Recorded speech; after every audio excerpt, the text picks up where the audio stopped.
జగిత్యాల జిల్లా ధర్మపురి క్షేత్రంలో కార్తీక పౌర్ణమి పర్వదినాన్ని పురస్కరించుకుని బ్రహ్మపుష్కరిణిలో శుక్రవారం సాయంత్రం పంచసహస్ర దీపాలంకరణ కార్యక్రమం వైభవంగా నిర్వహించారు.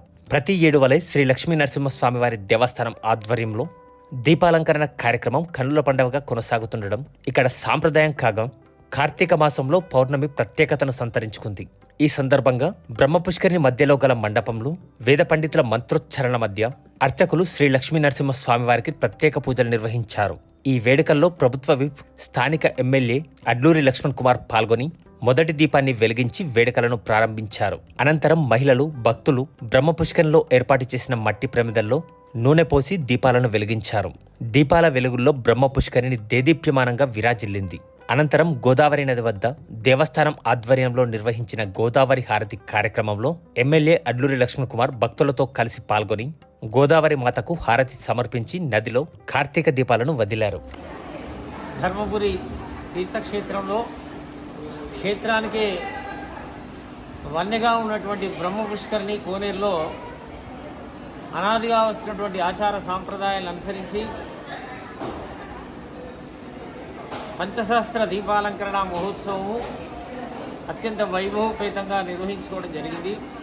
కార్తీక శుద్ధ పౌర్ణమి రోజున ఈ వేడుక నిర్వహించుకోవడం అనేది దీని విశిష్టత ఏమిటంటే దీపారాధన ద్వారా తెలుసో తెలియకనో చేసినటువంటి పాపాలన్నీ కూడా తొలగించుకోవడంతో పాటు అనంతమైనటువంటి మహాపుణ్యాన్ని, సంపూర్ణమైనటువంటి జ్ఞానాన్ని పొందే భాగ్యాన్ని ఇటు దీపాలంకరణ, దీపదానము, దీపోత్సవం ద్వారా మాత్రమే సాధ్యమవుతుంది చెప్పి తెలియజేస్తూ ఇటు కార్యక్రమ విశేషాల్లోకి వెళ్ళినట్టయితే ముఖ్యంగా కార్తీక మాసము పరమ పవిత్రమైనటువంటి మాసము, హరిహరాదులకు ప్రీతికరమైనటువంటి మాసము.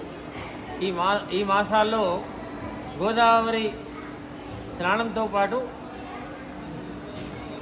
దీపదానము, అదేవిధంగా ఇతరత్ర దానాలు ఇవ్వడం ద్వారా శరీరంలో ఉన్నటువంటి సమస్త దుర్దశలన్నీ కూడా తొలగిపోతాయి.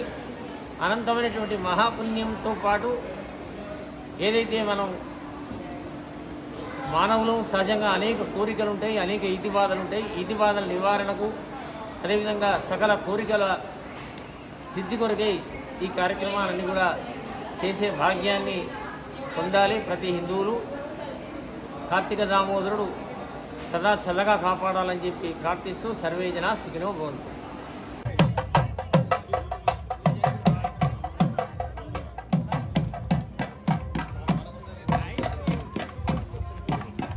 ప్రాణాయామే వినియోగః ప్రాణాయామం కరిష్యే జీవన సిద్ధ్యర్థం వర్షే వర్షే వర్షే వర్షే ధూపదీపానంతరం శుద్ధాచమనీయం సమర్పయామి.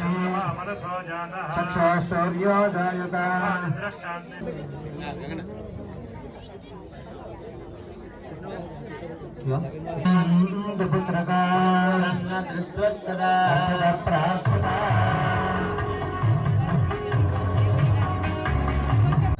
దైవక్షేత్రం లోపట ఆ గోదావరమ్మ తల్లికి కార్తీక పర్వదినంలో మరి పెద్ద ఎత్తున మరి గోదావరి అమ్మ హారతిని, అదేవిధంగా పెద్ద ఎత్తున ధర్మపురి ప్రాంతానికి సంబంధించినటువంటి మా ఆడపడుచులు, మా చెల్లెళ్ళు, అక్కలు, తల్లులు అంతా కూడా ఆ గోదావరమ్మ తల్లి చల్లగా చూడాలి. ఈ ప్రాంత ప్రజలందరూ కూడా సస్యశ్యామలంగా పాడి పంటలు సమృద్ధిగా ఆ గోదావరి తల్లి అన్ని విధాలు కూడా రైతాంగానికి అండగా ఉండాలి. అటు సాగునీరు కానీ ఇటు తాగునీరు విషయంలో కూడా గోదావరమ్మ తల్లి మీ ఆధారపడ్డ ప్రతి ఒక్క రైతుకు మేలు జరగాలని ఈరోజు గౌరవ ముఖ్యమంత్రి పెద్ద రేవంత్ రెడ్డి గారు, అదేవిధంగా ఎండోమెంట్ శాఖ మాత్యులు సోదరిమణి శ్రీమతి కొండ సురేఖ గారు, ఈ జిల్లాకు సంబంధించిన మంత్రివర్యులు శ్రీధర్ బాబు గారు, పొన్నం ప్రభాకర్ గౌడ్ గారు, మరి ధర్మపురి లక్ష్మణస్వామి దైవక్షేత్రంలో ఉన్నటువంటి గోదావరి తీరాన రంగరంగ వైభవంగా ఎగ్జిక్యూటివ్ ఈఓ గారు మరియు వారి యొక్క సిబ్బంది, స్థానిక ప్రజాప్రతినిధులు అందరం కూడా పెద్ద ఎత్తున మా పాత్రికేయ మిత్రులందరం కూడా ప్రతి సంవత్సరం కంటే వైభవంగా కొత్త సంవత్సరంలో, కొత్త ప్రభుత్వంలో ఈరోజు ఈ కార్తీక పౌర్ణమి మహోత్సవాన్ని జరుపుకోవడం జరిగింది. ఆ దేవదేవుడు శ్రీ లక్ష్మీ నరసింహస్వామి నూతన ప్రభుత్వంలో గౌరవ ముఖ్యమంత్రి గారు ఇచ్చిన 6 గ్యారంటీ పథకాలకు ఆ నరసింహస్వామి చేయుతనిచ్చి అన్ని విధాల అమ్మవారు అండగా ఉండాలని ఈ ధర్మపురి శాసనసభ్యుడిగా ప్రభుత్వ వైపుగా ధర్మపురి ప్రజలకు ఇచ్చిన మాట కూడా ఆ ధర్మపురి ఆ లక్ష్మీనరసింహస్వామి ఆ అమ్మవారి క్షేత్రంలో దేవతలను కూడా అమ్మవారులంతా కూడా నాకు చల్లగా చూసి ఆ శక్తినిచ్చి నేను ప్రజలకు ఇచ్చిన మాట నిలుపుకునే విధంగా నన్ను ఆశీర్వదించాలని కార్తీక పౌర్ణమి పర్వదినంగా దేవదేవులను అందరూ కూడా వేడుకుంటున్నా.